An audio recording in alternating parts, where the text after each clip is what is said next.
2025년 11월 4일 대만 타이베이. 이날 새벽 무장한 수사관들이 일제히 차에서 내려 피스팰리스라 불리는 초호화 아파트 단지로 진입했습니다. 롤스로이스, 페라리, 람보르기니, 세계 최고 부호들이나 탈 법한 슈퍼카 수십 대가 주인을 잃은 채 줄지어 서 있었고, 수사관들은 차에 노란색 압수 딱지를 하나둘 붙이기 시작했습니다. 같은 시각 타이베이 전역의 주택과 사무실 47곳에서도 동시다발적인 압수수색이 진행되었습니다. 불과 몇 시간 만에 25명이 체포되었고, 초호화 아파트 11채, 은행 계좌 60개가 동결되었습니다. 같은 날 홍콩에서는 27억 5천만 홍콩달러, 싱가포르에서는 1억 1천만 달러와 부동산 6채가 압수되었고, 유럽 금융의 중심지인 영국 런던에서는 고급 빌딩과 펜트하우스 수십 채가 한꺼번에 압수되었습니다. 그런데 이 모든 사건의 시작은 한 달 전 미국 뉴욕에서 터져나온 한 장의 기소장 때문이었습니다. 2025년 10월 14일 미국 뉴욕 브루클린 연방법원, 미국 법무부가 한 남자를 기소했는데 발표한 보도자료에는 믿기 힘든 숫자가 적혀 있었습니다. 150억 달러, 한화 약 20조 원. 이것은 단일 사건으로 압수된 역사상 최대 규모의 금액이었고, 미국 정부는 이 천문학적인 돈이 모두 범죄 수익이라고 밝혔습니다. 그리고 미국 당국은 이 거대한 범죄 제국의 정점에 서 있는 한 남자의 이름을 공개했습니다. 피고인 천즈, 캄보디아 국적, 현 나이 37세. 놀랍게도 그는 캄보디아에서 가장 존경받는 기업가 중 한 명이었습니다. 그는 훈센 전 총리의 고문이었고, 국왕으로부터 내악 옥냐라는 최고의 자기를 받은 인물로 수많은 학교를 짓고 장학금을 주며 고급 시계 학교를 세워 기부의 왕으로 불리던 남자였습니다. 하지만 미국 법무부가 밝혀낸 그의 진짜 얼굴은 정반대였습니다. 그는 낮에는 자선가 행세를 했지만 밤에는 수만 명의 사람들을 감금하고 고문하며 전 세계인을 상대로 사기를 치는 사이버 노예 농장의 주인이었습니다. 화려한 리조트와 5성급 호텔의 지하에서 벌어진 끔찍한 고문과 살인, 그리고 그 위에서 벌어진 20조 원 규모의 사기극. 오늘 들려드릴 이야기는 아시아를 집어삼킨 두 얼굴의 황제, 천즈라는 남자의 실체에 대한 이야기입니다. 시간을 거슬러 올라가 38년 전인 1987년 겨울, 차가운 바닷바람이 불어오던 그날, 중국 푸젠성 연안의 작은 어촌 마을에서 가난한 어부의 둘째 아들이 태어났습니다. 그의 이름은 천즈, 키 160cm의 왜소한 체격에 공부하는 거리가 먼 평범한 소년이었습니다. 당시 그에게 전부는 마을의 허름한 PC방이었습니다. 2000년대 초반, 모두가 잠든 새벽, 이날도 천즈는 홀로 깜빡거리는 모니터 앞에 앉아 있었습니다. 가족들은 아들이 컴퓨터 중독에 빠진 아이라며 걱정했지만 정작 그의 머릿속에는 전혀 다른 생각이 차오르고 있었습니다. 15세 무렵 그는 중학교를 중퇴하고 곧장 인근 도시의 PC방에서 네트워크 관리자로 일하기 시작했습니다. 남들은 게임에 빠져드는 동안 천즈는 인터넷의 뒷골목에서 돈이 흐르는 지하 세계를 발견했습니다. 온라인 게임 아이템을 사고 팔아 용돈을 벌던 그는 곧 더 대담한 수법에 손을 대기 시작했습니다. 인기 게임 서버를 불법으로 복제해 사설 서버를 열었고, 해킹 전담팀을 꾸려 경쟁 사이트를 마비시키는 등 컴퓨터 범죄로 빠르게 영역을 넓힌 것이었습니다. 10대 후반이 되자 천즈는 인터넷 암시장에서 처음으로 제법 큰 돈을 손에 쥐게 되었습니다. 그러나 그의 성공은 그렇게 오래가지 못했습니다. 2009년 무렵 중국 정부가 사이버 범죄 단속을 대대적으로 강화하자 천즈는 위기에 빠지게 되었습니다. 이제는 정말 못 버티겠다. 그는 결국 새로운 도피처를 모색하기 시작했습니다. 2010년 23살이 된 천즈는 가족과 측근 몇 명을 데리고 돌연 고향을 떠났습니다. 당시 그가 향했던 곳은 동남아의 작은 왕국 캄보디아였습니다. 2010년대 초 캄보디아는 급속한 경제 성장기에 접어들어 있었습니다. 아시아의 새로운 투자처로 주목받으며 중국 자본을 비롯한 해외 투자를 적극 유치하고 있었습니다. 외국 기업에 대한 파격적인 세금 감면, 관대한 외화 반출, 그리고 카지노 산업에 눈감아주는 느슨한 감독, 천즈는 이 나라가 자신에게 기회의 땅이 될 것임을 직감했습니다. 실제로 캄보디아는 당시 중국과 지리적으로 가깝고 치안과 사법이 취약해 중국발 불법 사업이 활개치기에 더없이 좋은 환경이었습니다. 많은 중국 범죄 조직들이 단속을 피해 이곳으로 둥지를 옮기고 있었고, 천즈도 그 대열에 합류한 것입니다. 이렇게 캄보디아 프놈펜에 도착한 천즈가 가장 먼저 한 일은 몸을 낮추고 누구보다 겸손하게 행동하는 것이었습니다. 그는 겉으로 소규모 부동산 개발업자를 자처하며 시 외곽에 값싼 땅을 사들여 작은 주택과 상가를 짓는 건설회사를 차렸습니다. 큰 개발업자들과 경쟁하지 않고 변두리 땅만 골라 조용히 사업을 이어갔습니다. 언론 인터뷰 요청은 모조리 피해 다녔고 업계 모임에도 좀처럼 얼굴을 내밀지 않았습니다. 대신 그는 지역 권력자들과의 네트워크 구축에 몰두했습니다. 하지만 천즈의 겸손함은 껍데기였을 뿐 그는 뒤에서는 남들에게는 절대 보여줄 수 없는 일을 조용히 준비하고 있었습니다. 그는 중국에 있는 범죄 조직 인맥을 총동원해 중국인뿐만 아니라 아시아 지역의 젊은이들을 캄보디아로 유인하기 시작했습니다. 월 $3,000 보장, 숙식 제공, 컴퓨터만 다룰 줄 알면 누구나 환영, 해외 취업의 기회, 한국, 중국, 베트남, 태국, 말레이시아, 아시아 전역의 구직 사이트와 SNS에 매력적인 채용 공고가 떴습니다. 취업난에 시달리던 청년들에게 이것은 동화줄과도 같았습니다. 비행기 표까지 제공한다는 감언이설에 속아 수십 수백 명의 청년들이 캄보디아행 비행기에 올랐습니다. 그러나 푸놈펜에 내린 청년들은 그곳이 곧 지옥의 입구가 될 줄은 몰랐습니다. 공항에서 대기 중이던 천즈의 조직원들은 이들을 납치한 뒤 곧장 외부와 단절된 폐쇄 구역으로 실어 날랐습니다. 높다란 담장과 철조망, 중무장 경비원들이 둘러싼 그곳은 천즈가 몇 년 전부터 공들여 건설해온 사설 단지들이었습니다. 겉으론 IT 산업단지 혹은 카지노 리조트라 포장되었지만 실상은 감옥이나 다름없는 현대판 노예 수용소였습니다. 천즈 일당은 이렇게 납치하다시피 모은 인원들을 단지 안에 가둔 뒤 가차없이 강제 노역을 시켰습니다. 2025년 7월 17일 캄보디아에 입국한 한국인 대학생 박씨도 그중 하나였습니다. 방학을 맞아 학비를 벌고 싶었던 그는 고수익을 보장하는 거짓 일자리 제안에 속아 비행기에 올랐습니다. 그러나 공항에 도착하자마자 친절해 보이던 안내원들은 돌변했습니다. 그들은 박 씨의 여권을 빼앗고 휴대폰을 압수한 뒤 푸놈펜 외곽의 한 건물로 데려갔습니다. 여기가 네 자리다. 도망. 그런 건 꿈도 꾸지 마. 이렇게 박 씨처럼 납치된 피해자에게 주어진 임무는 다름 아닌 온라인 사기 행위였습니다. 피해자들은 세계 각국의 남녀들에게 접근해 거짓말로 돈을 뜯어내는 작업에 투입되었습니다. 이를 위해 단지 내에는 수만 대의 휴대폰이 빼곡히 설치된 이른바 휴대전화 농장까지 마련되어 있었습니다. 가짜 SNS 계정 76,000개를 활용해 잘생긴 사업가나 아름다운 모델로 위장한 프로필을 만들고 무작위로 피해자들에게 말을 걸도록 프로그램되었습니다. 안녕. 너 완전 내 스타일이야. 우리 친구부터 해볼까? 달콤한 인사로 시작한 대화는 몇 주 몇 달에 걸쳐 친밀한 관계로 발전했습니다.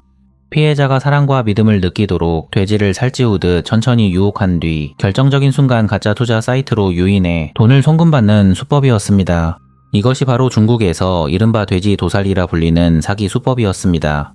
이렇게 사랑에 눈먼 채 전 재산을 날린 피해자들은 세계 곳곳에서 속출했습니다. 감금된 노동자들은 쉴 새 없이 키보드를 두드리며 세계인을 상대로 거짓말을 퍼날랐지만 정작 그들 스스로는 지옥 같은 현실에서 벗어날 수 없었습니다.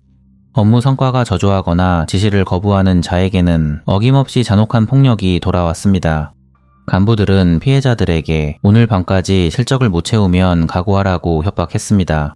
그럼에도 천즈에게 잔혹함의 수위는 문제가 되지 않았습니다. 미 법무부 공소장에 따르면 천즈는 부하들에게 때리되 죽지 않을 정도로만 하라고 지시하며 폭행과 고문을 사주했다고 합니다. 피해자들의 고열을 짜내 만든 수익은 눈덩이처럼 불어나 조직의 자금줄이 되었는데 천즈 일당은 이 거액을 그냥 두지 않았습니다. 천즈 조직은 사기 피해자로부터 가로챈 거액을 수십 수백 개의 유령 회사를 통해 세탁했습니다. 캄보디아 내 은행 계좌는 물론이고 홍콩, 대만, 태국, 싱가포르 등 세계 30여 개국에 걸쳐 바지 사장을 내세운 페이퍼 컴퍼니가 세워졌습니다. 사기 자금은 이 계좌 저 계좌로 잘게 쪼개져 옮겨 다니며 흔적을 감췄고 결국 부동산과 보석, 슈퍼카 등 현실 자산으로 둔갑했습니다. 한편 겉으로 드러난 천즈의 행보는 날이 갈수록 화려해졌습니다. 2014년 2월 그는 $25만 투자해 캄보디아 국적을 취득했고 이듬해인 2015년 드디어 프린스 홀딩 그룹을 공식 설립했습니다. 부동산 개발을 주력으로 금융, 은행, 관광, 유통까지 문어발처럼 확장한 프린스 그룹은 불과 몇 년 만에 캄보디아 최대 기업 집단 중 하나로 급부상했습니다. 28세의 젊은 총수 천즈는 스스로를 캄보디아의 유망한 기업가라는 이미지로 포장했습니다. 그룹 산하의 자선재단을 만들어 수백만 달러를 지역사회에 기부했고 매년 현지 우수 대학생 400명에게 장학금을 지급했습니다. 2016년 대홍수 때는 군부대에 50만 달러의 구호금을 쾌척했고 2020년 코로나19 팬데믹 시기에는 마스크 백신 구매 명목으로 300만 달러를 내놓으며 생색을 냈습니다. 심지어 자사 자금을 들여 애국 영화를 제작하고 정부 주최 국제행사 후원까지 나서며 자신들의 선행을 적극적으로 홍보했습니다. 언론은 그를 성공한 젊은 기업인이자 박애주의자라고 지켜세웠고 2021년에는 국제 비즈니스 시상식에서 올해의 기업 가상까지 수상하며 대외적 명성까지 완성했습니다. 하지만 천즈가 쌓아 올린 이 완벽한 이미지는 곧 더 큰 야망을 위한 준비 단계에 불과했습니다. 2017년 그는 캄보디아 내무부 고문으로 위촉되며 정부 조직 안으로 공식적으로 발을 들였습니다. 그리고 2020년 7월 당시 총리 훈센의 추천을 받아 국왕으로부터 최고위 훈장 칭호인 내약 옥냐 자기를 수여받았습니다. 옥냐는 국가에 특별한 공헌을 한 자본가에게만 내려지는 귀족 칭호로 외국인이 받는 것은 극히 이례적인 일이었습니다. 이로써 천즈는 캄보디아 정책의 핵심부에 이름을 올리게 되었습니다. 여기에 더해 그는 영국, 키프로스, 바누아투 등 여러 국가의 국적과 영주권까지 확보했습니다. 국경을 넘나드는 수많은 신분과 인맥은 그의 범죄 왕국을 지켜주는 견고한 방패막이가 되어 주었습니다. 이렇게 천즈의 범죄 제국은 정점을 찍고 있었습니다. 그러나 겉으로는 성공의 정점에 있었지만 조직 내부에서는 이미 균열이 생기고 있었습니다. 그리고 마침내 프린스 그룹 배후에서 인신매매와 사기 범죄가 벌어지고 있다는 폭로가 서서히 나오기 시작했습니다. 중국 공안은 2020년 5월 프린스 그룹의 불법 도박 및 돈 세탁 혐의를 조사하기 위해 특별 수사팀을 꾸렸고 일부 연루자를 체포했습니다. 하지만 천즈와 프린스 그룹은 범죄 조직이 회사를 사칭했다는 해명을 앞세워 법망을 교묘히 빠져나갔습니다. 하지만 꼬리가 길면 밟히는 법, 드디어 결정적인 사건이 터졌습니다. 2025년 8월 8일 새벽 2시경 캄보디아 캄포트 주의 보코르 산 근처 포드 랩터 차량 한 대가 버려진 채 발견되었습니다. 차 안에는 한 남성의 시신이 있었는데 그는 바로 앞에서 소개했던 취업을 위해 캄보디아로 떠났던 한국인 대학생 박 씨였습니다. 이 사건은 한국 사회를 발칵 뒤집어 놓았습니다. 그리고 이 사건은 단순한 강력 범죄를 넘어 한국인 청년들을 대상으로 한 취업 사기 및 감금 사건의 실체가 드러난 결정적인 계기가 되었습니다. 우리 아들이 취업하러 간다더니 시신으로 돌아왔습니다. 유가족의 절규는 캄보디아의 사기 단지에 대한 국제적인 분노의 불을 지폈습니다. 한국 정부는 즉각 항의했고 캄보디아 일부 지역에 대한 여행 금지 조치를 내리고 코리안 데스크 설치를 논의하는 등 강력하게 대응했습니다. 비슷한 시기 알자지라의 탐사보도 프로그램 101 리스트는 사기를 강요받다 캄보디아의 사이버 노예들이라는 다큐멘터리를 통해 프린스 그룹과 천즈 회장의 연루 의혹을 전 세계에 폭로했습니다. 다큐멘터리는 천즈가 캄보디아 고위층과 결탁해 법망을 피해왔으며 그의 화려한 리조트와 자선 사업은 모두 피 묻은 돈을 세탁하기 위한 가림막에 불과했다고 고발했습니다. 그는 캄보디아의 왕처럼 군림했습니다. 경찰도 법원도 모두 그의 주머니 속에 있었으니까요. 드디어 국제사회의 인내심은 바닥을 드러내기 시작했고 2025년 10월 마침내 세계 최강대국의 사법망이 이 거대한 사기 제국을 조사하기 시작했습니다. 미국 FBI와 국토안보수사국은 오랫동안 천즈와 프린스 그룹을 추적해왔습니다. 그들은 블록체인 추적 기술을 이용해 사기 범죄 수익금의 흐름을 쫓았습니다. 수많은 피해자의 지갑에서 빠져나간 비트코인과 이더리움이 수천 번의 세탁 과정을 거쳐 결국 어디로 모이는지를 집요하게 파고들었습니다. 블록체인 거래 내역을 집요하게 추적한 끝에 무려 12만여 개의 비트코인이 모두 단 한 사람, 천즈의 지시에 따라 관리되고 있다는 결정적 증거가 확보되었습니다.